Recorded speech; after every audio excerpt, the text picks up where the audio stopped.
ବର୍ଷା ଯୋଗୁଁ ବାତିଲ ହେଲା ବିଶ୍ୱକପ୍। ଭାରତର ସ୍ୱପ୍ନ ଏବେ ଅଧା ରହିଯିବ କି? ଆଶ୍ଚର୍ଯ୍ୟ କରିଦେବ ଏହି ମ୍ୟାଚ୍। ଟି-20 ବିଶ୍ୱକପ୍ 2026ର ସୁପର 8ର ପ୍ରଥମ ମ୍ୟାଚ୍ ପାକିସ୍ତାନ ବନାମ ନ୍ୟୁଜିଲାଣ୍ଡ ପ୍ରବଳ ବର୍ଷା ହେତୁ ବାତିଲ ହୋଇଯାଇଛି।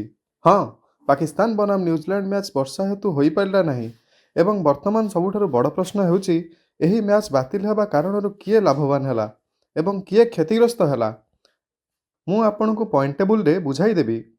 କିନ୍ତୁ ପ୍ରଥମେ ଆପଣ ଏହି ଚିତ୍ରଗୁଡ଼ିକ ଦେଖନ୍ତୁ।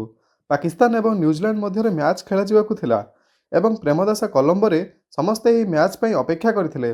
ଟସ୍ ମଧ୍ୟ ହୋଇଥିଲା। ପାକିସ୍ତାନ ଟସ୍ ଜିତି ପ୍ରଥମେ ବ୍ୟାଟିଂ କରିବାକୁ ନିଷ୍ପତ୍ତି ନେଇଥିଲା।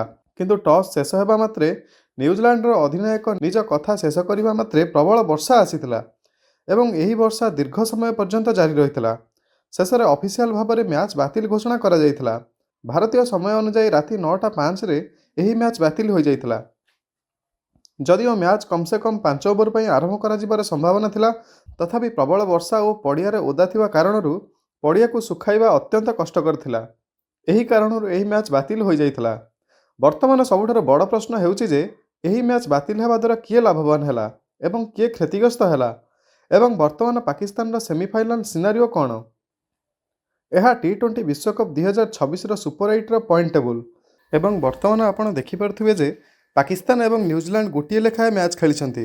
ଉଭୟ ଦଳ ଗୋଟିଏ ଲେଖାଏଁ ମ୍ୟାଚ୍ ଖେଳିଛନ୍ତି ଏବଂ ଉଭୟ ଦଳକୁ ଗୋଟିଏ ଲେଖାଏଁ ପଏଣ୍ଟ ମିଳିଛି। ପାକିସ୍ତାନକୁ ମଧ୍ୟ ଗୋଟିଏ ପଏଣ୍ଟ ମିଳିଛି ଏବଂ ନ୍ୟୁଜିଲାଣ୍ଡକୁ ମଧ୍ୟ ଗୋଟିଏ ପଏଣ୍ଟ ମିଳିଛି। ଯଦି ମୁଁ ପାକିସ୍ତାନ ଦୃଷ୍ଟିକୋଣରୁ କଥାବାର୍ତ୍ତା କରେ, ତେବେ ଏହି ମ୍ୟାଚ୍ ବାତିଲ ହେବା ଦ୍ୱାରା ପାକିସ୍ତାନକୁ ବହୁତ ବଡ଼ ଲାଭ ମିଳିଛି, କାରଣ ନ୍ୟୁଜିଲାଣ୍ଡ ଏକ ଚାମ୍ପିୟନ୍ସ ଦଳ ଯିଏ କ୍ରମାଗତ ଭାବରେ ଭଲ ପ୍ରଦର୍ଶନ କରୁଛି।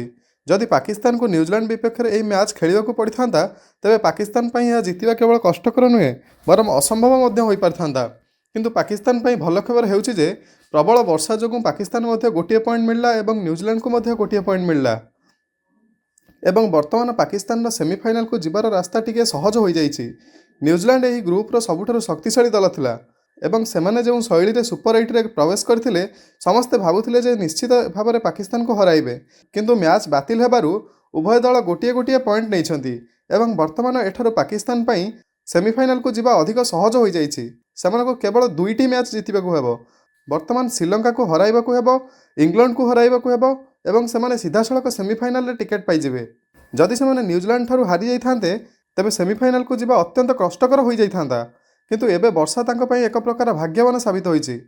ମୋତେ ଲାଗୁଛି ଯେ ବର୍ଷା ପାକିସ୍ତାନଙ୍କ ପାଇଁ ଖୁସି ନେଇ ଆସିଛି, କାରଣ ଉଭୟ ଦଳ ଗୋଟିଏ କରି ପଏଣ୍ଟ ପାଇଛନ୍ତି। ବର୍ତ୍ତମାନ ପାକିସ୍ତାନ ସହଜରେ ପରବର୍ତ୍ତୀ ରାଉଣ୍ଡକୁ ଯାଇପାରିବ ଏବଂ ଭାରତ ସହିତ ଖେଳିବାର ମଧ୍ୟ ସମ୍ଭାବନା ରହିଛି।